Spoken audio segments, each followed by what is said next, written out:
தமிழ்நாட்டில் இன்றும் நாளையும் வெப்பநிலை 2 முதல் 4 டிகிரி செல்சியஸ் வரை அதிகரிக்கும் என வானிலை மையம் தெரிவித்துள்ளது. வரும் 9ஆம் தேதி வரை மிதமான மழைக்கு வாய்ப்புள்ளதாகவும் தெரிவிக்கப்பட்டுள்ளது. கோவை விமான நிலையத்தின் பின்புறம் ஆண் நண்பருடன் பேசிக் கொண்டிருந்த கல்லூரி மாணவிக்கு பாலியல் வன்கொடுமை. ஆண் நண்பரை தாக்கிய 3 இளைஞர்கள் மாணவியை வன்கொடுமை செய்ததாக புகார் அளிக்கப்பட்டுள்ளது. கோவையில் மாணவி பாலியல் வன்கொடுமை செய்யப்பட்ட சம்பவத்தில் குற்றவாளிகளை பிடிக்க 7 தனிப்படைகள் அமைக்கப்பட்டுள்ளன. கோவையில் மாணவி பாலியல் வன்கொடுமை செய்யப்பட்ட இடத்தில் தடயவியல் நிபுணர் குழுவினர் ஆய்வு மேற்கொண்டனர். மாணவியின் ஆண் நண்பரின் காரை மீட்டு கோவை போலீசார் விசாரணை மேற்கொண்டு வருகின்றனர். கோவையில் கல்லூரி மாணவி கூட்டு பாலியல் வன்கொடுமை செய்யப்பட்ட சம்பவத்திற்கு எதிர்க்கட்சித் தலைவர் எடப்பாடி பழனிசாமி கண்டனம் தெரிவித்துள்ளார். தமிழகத்தில் காவல்துறை என்று ஒன்று உள்ளதா எனவும் இபிஎஸ் கேள்வி எழுப்பியுள்ளார். கோவையில் மாணவி கூட்டு பாலியல் வன்கொடுமை செய்யப்பட்ட சம்பவத்திற்கு பாஜக முன்னாள் மாநில தலைவர் அண்ணாமலை கண்டனம் தெரிவித்துள்ளார். மாணவி வன்கொடுமைக்கு உள்ளானது அதிர்ச்சி அளிப்பதாக அவர் கூறியுள்ளார். தமிழகம் முழுவதும் வாக்காளர் பட்டியல் சிறப்பு தீவிர திருத்த பணிகள் நாளை முதல் தொடங்க இருக்கிறது. வீடுதோறும் சென்று கணக்கெடுக்கும் பணி டிசம்பர் 4 வரை நடைபெறவுள்ள நிலையில் டிசம்பர் 9ஆம் தேதி வரைவு வாக்காளர் பட்டியல் வெளியிடப்படுகிறது. 2026 பிப்ரவரியில் இறுதி வாக்காளர் பட்டியல் வெளியிடப்படும் எனவும் தெரிவிக்கப்பட்டுள்ளது.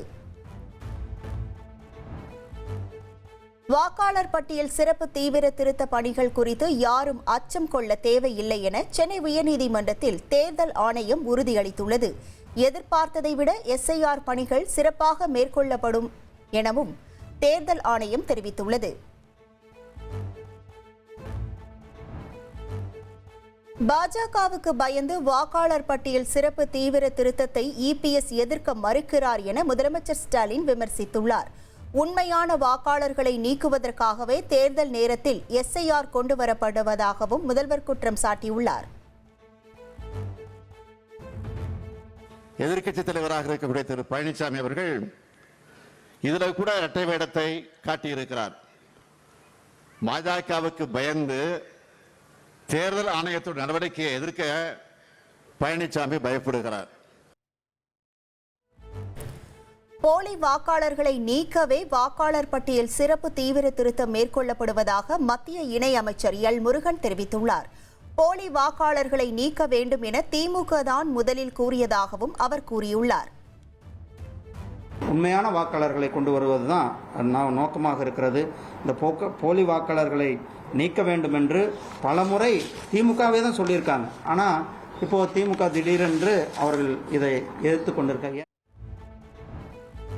வாக்காளர் பட்டியல் சிறப்பு தீவிர திருத்தம் தொடர்பாக நடத்தப்பட்ட அனைத்துக் கட்சி கூட்டம் திசை திருப்பும் முயற்சி என அதிமுக முன்னாள் அமைச்சர் ஜெயக்குமார் விமர்சித்துள்ளார். உண்மையான வாக்காளர் பட்டியல் வெளியாவதை ஏன் தடுக்க வேண்டும் எனவும் அவர் கேள்வி எழுப்பியுள்ளார். வாக்காளர் பட்டியல் சிறப்பு தீவிர திருத்தம் தொடர்பாக சென்னை மாவட்டத்தில் மேற்கொள்ள இருக்கும் பணிகள் குறித்து அங்கீகரிக்கப்பட்ட அரசியல் கட்சி பிரதிநிதிகளுடன் ஆலோசனை கூட்டம் சென்னை மாவட்ட தேர்தல் அலுவலர் குமரகுருபரன் தலைமையில் நடைபெற்ற கூட்டத்தில் சலசலப்பு ஏற்பட்டது.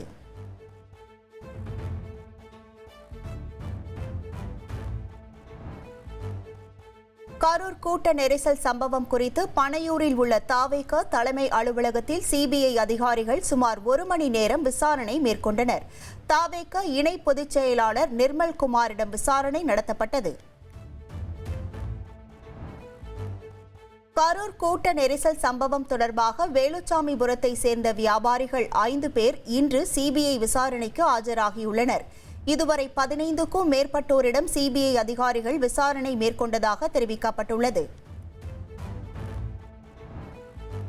இஸ்ரோவின் CMS-03 செயற்கைக்கோள் வெற்றிகரமாக விண்ணில் நிலைநிறுத்தப்பட்டதற்கு பிரதமர் மோடி வாழ்த்து தெரிவித்துள்ளார். அறிவியல் தொழில்நுட்ப உலகில் இந்தியா கொடியை உயர்த்தி இருப்பதாக பிரதமர் பெருமிதம் தெரிவித்தார். பீகார் சீதாமர்ஹியில் 850 கோடி ரூபாய்க்கு சீதைக்கு பிரம்மாண்ட கோவில் கட்டப்படும். பீகார் பிரச்சார பொதுக்கூட்டத்தில் உள்துறை அமைச்சர் அமித்ஷா இவ்வாறு தெரிவித்துள்ளார். தெலங்கானா மாநிலம் ரங்காரெட்டி மாவட்டத்தில் அரசு பேருந்து மீது டிப்பர் லாரி மோதிய கோர விபத்தில் சம்பவ இடத்திலேயே 19 பேர் உயிரிழந்தனர். காயமடைந்த 20க்கும் மேற்பட்டோர் மருத்துவமனையில் அனுமதிக்கப்பட்டுள்ளனர். தெலங்கானா பேருந்து விபத்தில் உயிரிழந்தவர்கள் குடும்பத்திற்கு இரங்கல் தெரிவித்துள்ள பிரதமர் மோடி தலா 2 லட்சம் ரூபாய் நிவாரணம் அறிவித்துள்ளார். உயிரிழந்தோர் குடும்பத்திற்கு தெலங்கானா அரசு சார்பில் தலா 5 லட்சம் ரூபாய் நிவாரணம் அறிவிக்கப்பட்டுள்ளது. தங்கம் விலை சவரனுக்கு 320 ரூபாய் உயர்ந்துள்ளது. ஒரு சவரன் ஆபரண தங்கம் 90,800 ரூபாய்க்கு விற்பனை செய்யப்படுகிறது. பருவமழை மற்றும் அறுவடை காலம் முடிந்துள்ளதால் சென்னை கோயம்பேடு காய்கறி சந்தையில் காய்கறிகளின் விலை கணிசமாக உயர்ந்துள்ளது. கிலோவுக்கு 5 ரூபாய் முதல் 40 ரூபாய் வரை திடீரென உயர்ந்துள்ளதாக மொத்த வியாபாரிகள் தெரிவித்துள்ளனர். அதிமுகவில் குடும்ப அரசியல் நடப்பதாக அக்கட்சியிலிருந்து நீக்கப்பட்ட முன்னாள் அமைச்சர் செங்கோட்டையன் விமர்சித்துள்ளார். தன்னால் முடியாததை முடியும் என்று சொல்லி மற்றவர்களை ஏமாற்றக்கூடாது எனவும் அவர் கூறியுள்ளார். தமிழக வெற்றிக் கழகத்தில் மகளிர் அணி நிர்வாகிகள் நியமிக்கப்பட்டுள்ளனர். முதற்கட்டமாக 65 மாவட்டங்களுக்கு அமைப்பாளர், தலா 10 துணை அமைப்பாளர்களை நியமித்து நடவடிக்கை எடுக்கப்பட்டுள்ளது. அரசு பள்ளிகளுக்கு நிதி திரட்ட அதிகாரிகள், ஆசிரியர்களுக்கு அழுத்தம் கொடுக்கப்படுவதாக வெளியான தகவலுக்கு பள்ளி கல்வித்துறை மறுப்பு தெரிவித்துள்ளது. அரசு பள்ளிகளின் தேவைகள் குறித்த தகவல்களை இணையதளத்தில் பதிவு செய்யும் பணியை மட்டுமே அவர்கள் செய்வதாகவும் விளக்கம் அளிக்கப்பட்டுள்ளது. 14 முதல் 18 வயதுடையோர் சமூக வலைதளங்களை பயன்படுத்த தடை கோரிய மனுவை விசாரணைக்கு ஏற்க உச்சநீதிமன்றம் மறுத்துள்ளது.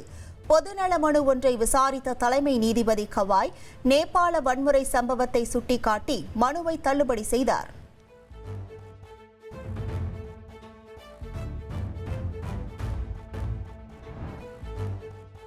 போதைப்பொருள் வழக்கில் நடிகர் கிருஷ்ணாவிடம் மீண்டும் சில ஆவணங்களை அமலாக்கத்துறை கேட்டுள்ளது. நடிகர் கிருஷ்ணா சமர்ப்பித்த ஆவணங்களில் சில விவரங்கள் தெளிவாக இல்லாததால் அமலாக்கத்துறை இந்த நடவடிக்கையை மேற்கொண்டுள்ளது. தெருநாய்களை கட்டுப்படுத்த எடுத்த நடவடிக்கை குறித்து மாநில அரசுகள் பிரமாண பத்திரம் தாக்கல் செய்ய உச்சநீதிமன்றம் உத்தரவிட்டுள்ளது. மாநில தலைமை செயலாளர்கள் நேரில் ஆஜரான நிலையில் இந்த வழக்கில் வரும் 7ஆம் தேதி உத்தரவு பிறப்பிக்கப்படும் என தெரிவிக்கப்பட்டுள்ளது.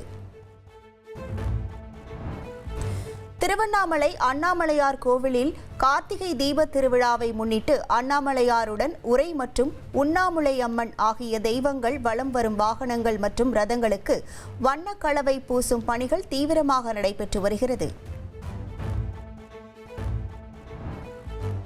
சிதம்பரம் நடராஜர் கோவிலில் உள்ள தில்லை கோவிந்தராஜா பெருமாள் கோவிலில் மகா கும்பாபிஷேகம் வெகு விமரிசையாக நடைபெற்றது. வேத மந்திரங்கள் முழங்க கோபுர கலசங்களில் புனித நீர் ஊற்றி பட்டாச்சாரியார்கள் கும்பாபிஷேகத்தை நடத்தி வைத்தனர்.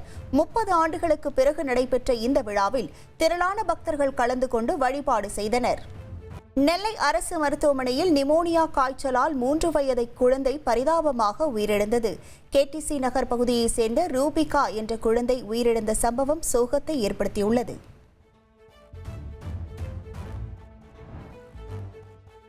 கோவையில் டேட்டிங் செயலி மூலம் இளம் பெண்ணிடம் பழகிய இளைஞர் 3 பவுண்ட் நகை, 90,000 ரூபாய் பணத்தை பறித்துள்ளார். பாதிக்கப்பட்ட பெண் அளித்த புகாரின் அடிப்படையில் ராமநாதபுரத்தை சேர்ந்த தருண் என்பவரை போலீசார் தேடி வருகின்றனர். கோவில்பட்டியில் தனியார் பள்ளி வேன் மீது கார் மோதிய விபத்தில் காரில் பயணித்த ஒருவர் உயிரிழந்தார். காரின் டயர் வெடித்து தனியார் பள்ளி வேன் மீது மோதிய நிலையில் 2 மாணவிகள் உள்ளிட்ட 4 பேருக்கு லேசான காயம் ஏற்பட்டுள்ளது. சென்னை பல்லாவரம் அருகே ஆயில் பரிசோதனை நிறுவனம் ஒன்றில் இரவில் புகுந்த மர்ம நபர் ஏசிக்கு செல்லும் காப்பர் வயர்களை அறுத்து திருடி சென்ற சிசிடிவி காட்சிகள் வெளியாகியுள்ளன. அனகாபுத்தூர் சர்வீஸ் சாலையில் உள்ள நிறுவனத்தில் இந்த சம்பவம் நடந்துள்ளது. அங்கு பணிபுரியும் ஊழியர் ஒருவர் ஏசியை ஆன் செய்தபோது கூலிங் வராததால் அங்கு சென்று பார்த்தபோது ஏசிக்கு வெளியே பொருத்தப்பட்டிருந்த காப்பர் வயர்கள் வெட்டப்பட்டு காணாமல் போனது தெரியவந்தது. இதுகுறித்து காவல் நிலையத்தில் அளித்த புகாரின் பேரில் போலீசார் வழக்கு பதிவு செய்து விசாரணை நடத்தி வருகின்றனர்.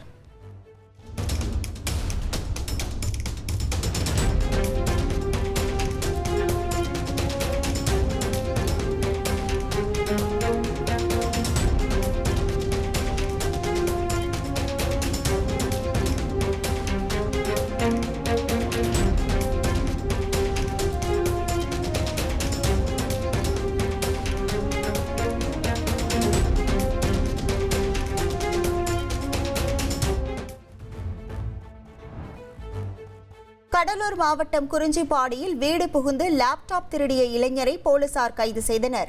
வேலமுதலி தெருவை சேர்ந்த முருகன் என்பவர் கடந்த 31ஆம் தேதி வீட்டை பூட்டிவிட்டு குடும்பத்துடன் வெளியூர் சென்றுள்ளார். இந்த நிலையில் வீடு திரும்பியதும் 2 லேப்டாப்கள் காணாமல் போனது குறித்து போலீசில் புகார் அளித்தார்.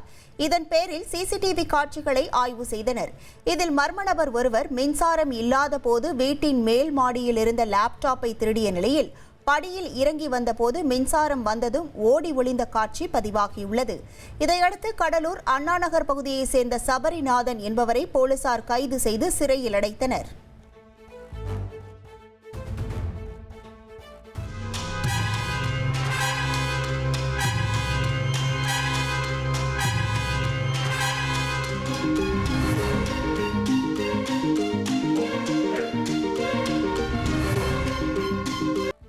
தஞ்சாவூரை சேர்ந்த இளைஞருக்கும் ஜெர்மன் நாட்டு பெண்ணுக்கும் இந்து முறைப்படி திருமணம் நடைபெற்றது.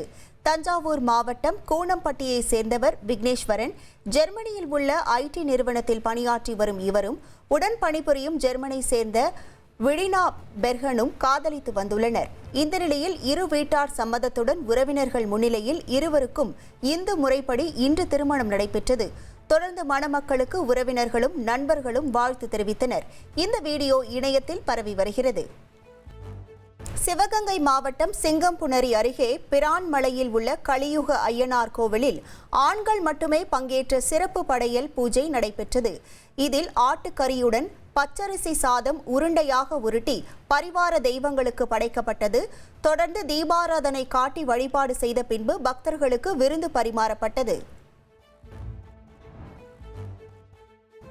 பண மோசடி வழக்கில் அனில் அம்பானியின் நிலங்கள், பங்குகள், வங்கிக் கணக்குக்கு உள்ளிட்ட 3084 கோடி ரூபாய் சொத்துகள் முடக்கப்பட்டுள்ளது. வங்கிகளிடம் பெற்ற கடன்களை தவறாக பயன்படுத்திய குற்றச்சாட்டில் இந்த நடவடிக்கை மேற்கொள்ளப்பட்டுள்ளது. டெல்லியில் காற்று மாசு அதிகரித்து வருவதால் வீதிகளில் லாரி மூலம் தண்ணீர் தெளிக்கப்பட்டது. தலைநகர் டெல்லியில் காற்றின் தரம் நாளுக்கு நாள் மோசமடைகிறது. காற்று தர குறியீடு லோதி ரோடு பகுதியில் 312 என்ற அளவில் பதிவாகி மிகவும் மோசமான பிரிவில் இடம்பெற்றது. இதனால் பொதுமக்கள் அவதியடைந்த நிலையில் லாரி மூலம் சாலைகளில் தண்ணீர் தெளிக்கப்பட்டது.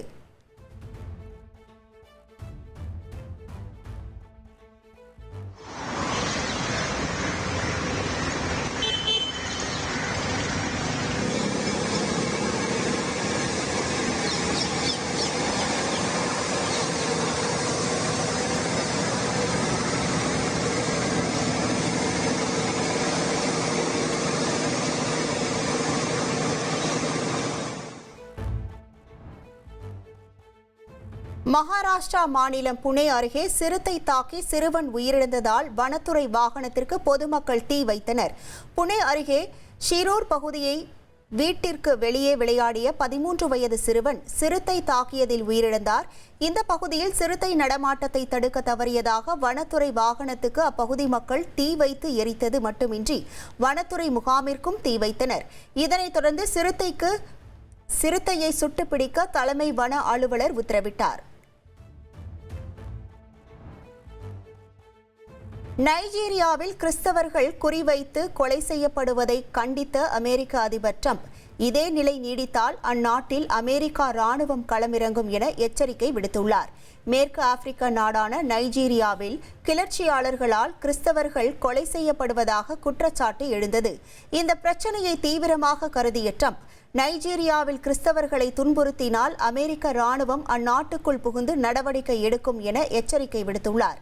டிரம்பின் இந்த அறிவிப்பை வரவேற்ற நைஜீரிய அரசின் செய்தி தொடர்பாளர் கிளர்ச்சியாளர்களை ஒடுக்க அமெரிக்க அரசின் உதவி தங்களுக்கு தேவை என தெரிவித்துள்ளார்.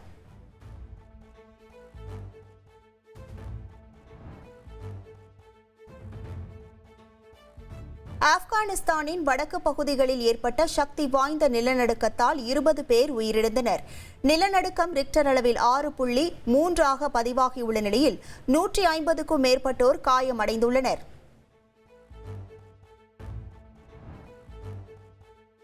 செர்பியாவின் பெல்கிரேட் பகுதியில் உள்ள பாராளுமன்றத்திற்கு வெளியே போராட்டக்காரர்களுக்கும் போலீசாருக்கும் இடையே வாக்குவாதம் ஏற்பட்டது.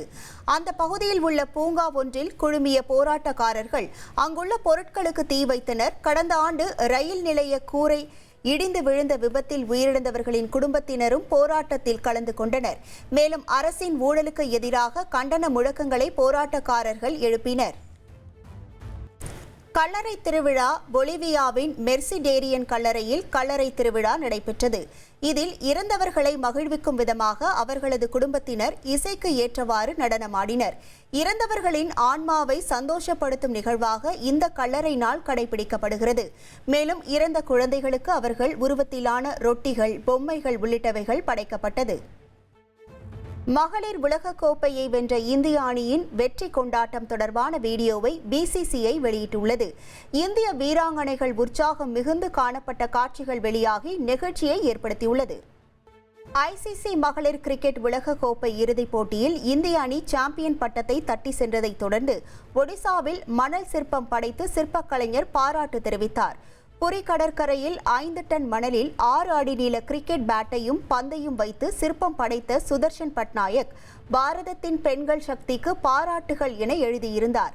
இதை ஏராளமானோர் பார்த்து செல்ஃபி எடுத்து மகிழ்ந்தனர். பாரிஸ் ஓபன் டென்னிஸ் இறுதிப் போட்டியில் வெற்றி பெற்று உலக தரவரிசையில் மீண்டும் முதலிடத்தை இத்தாலிய வீரர் ஜானிக் சின்னர் பிடித்தார்.